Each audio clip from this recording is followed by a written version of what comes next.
Hey everybody, and welcome to this week's Design Cinema. So last week we were out. We'll continue this week with the theme that we started to build upon about 2 weeks ago about dealing with your work. So this week we'll concentrate on the portfolio. I'll use this black background here as a way to almost like a digital chalkboard, I guess. Portfolio. Hard to write and talk at the same time. So we'll concentrate on portfolio this week and some tips about how to put something like a professional portfolio together. This image here I thought was quite appropriate since it's two very mean, nasty looking robots looking at you, which is what the industry is going to be like when they look at your portfolio. So you got to be prepared to take on these kind of challenges. And so what I offer here is just give you some general tips. Let's just start over here. So again, there's a billion ways to do this kind of stuff. This is just my personal opinion as well as the kind of portfolios that I've reviewed in the past for various companies as well as my own design firm. So I've seen a lot of stuff come in and out of these studios, hundreds if not thousands of portfolios, and kind of seeing which people get hired and which doesn't. And this is kind of just a summarize of the kind of things that we look for in the industry. So let's just start with some general tips. Okay, so let's do number one. Keep it simple, which means no fancy stuff as far as the portfolio itself goes. Now I'm talking about physical portfolios here. Okay, nowadays a lot of studios I guess are starting to look at digital work, which is always good to have, the websites and those kind of things. However, let me just draw a little physical portfolio here. A lot of film studios I know, at least the ones in Los Angeles and in Hollywood and these places, still much prefer a traditional portfolio. There's several reasons for that. One, it's much easier to lay it on top of a director's desk. All right, if someone's very busy to run around the office, they don't have time to go to some table and take a look at the work on a screen and go click the next one. No, click this one, right? It's very disorganized. When you have a book, it's very easy. Just like how agents or model shoots, they have these books. Same thing with designers. You pass these books to the agencies or to the different studios. They take a look. They like you. They call you back. It's very simple. And they return the book to you after they're done with it. So what I'm talking about, this entire video pretty much talks about the physical book, not digital. So let's just make sure that stays focused. So back on topic of being simple, no fancy. Or not fancy, I should say, right? Means don't make your portfolio out of chrome or titanium, all this. Just get one of those off the shelf. The books is good enough. Those ones that has the kind of the plastic see-through here and then just flips open. Very, very simple. I prefer 11 by 17. Right? If you're doing US measurements, 11 by 17. Here in Asia, it's called A3 because it's nice and big. This format, it's not an 8.5 by 11, which is typical copy paper size. This is a double of that. So it's very nice to read because when you have, especially for a lot of film stuff we do, it's all widescreen. So this kind of stuff, when you're flipping through it, shows off very, very well. Okay. So that's general tip number one. Okay, number two. Two is we want to keep it very sweet and short. Sweet and short.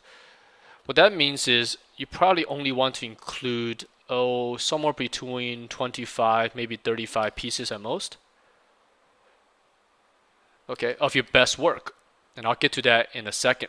What this means is that you want to keep it sweet and short because you want whoever looking at it to like your work and then maybe call you back for even more stuff. They're like, hey, this is really cool. Do you have this or that? If you get that phone call, they're pretty much going to hire you already. They just want to confirm they could do other stuff, right? So you want to make sure that they like your work, but then you don't want to waste your time.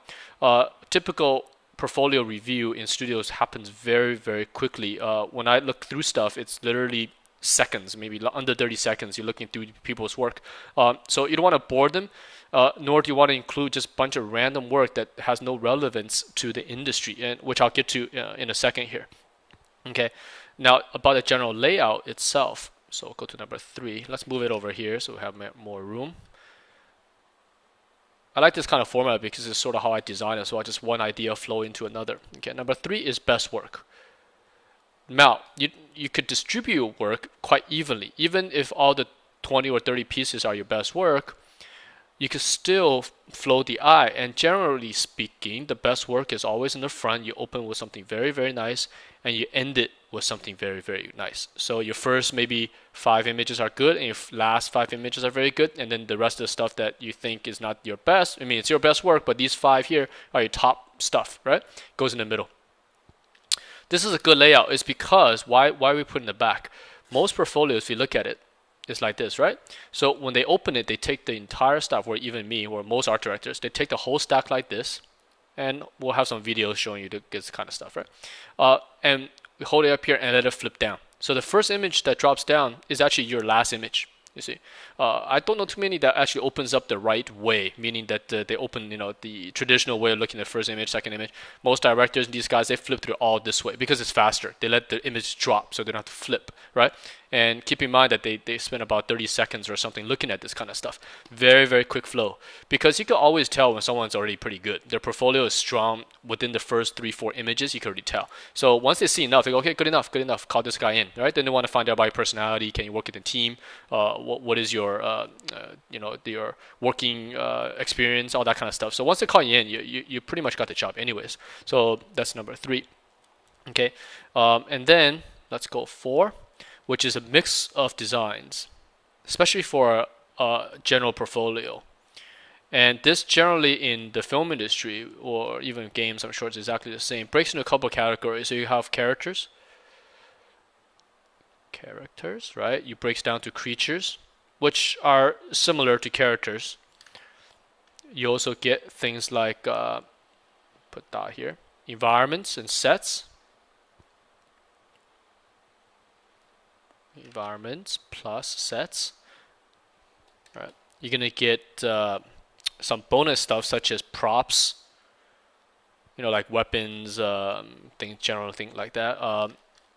Color comps are always good to see that can you do moods, can you do daylight, nighttime, right? And of course, really important in the film industry is production paintings, which if you look at the previous videos, you'll know what these things are. Okay, so this kind of makes up your portfolio. So this way, when someone look at your work, they could rest assured that you know everything. You could do characters, right? You could do anatomy and all that kind of stuff. You could also do very complex perspective using environments. You could also tell stories for production paintings. So these are the general kind of subjects you want to make sure your portfolio have. Now, this is for a general portfolio mix.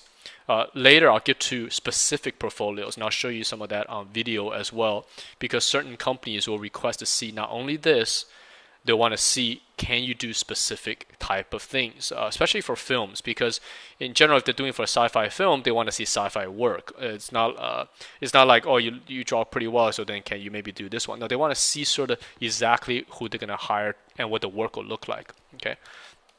Now, here is an important one because this is what to include. Let's just put here include.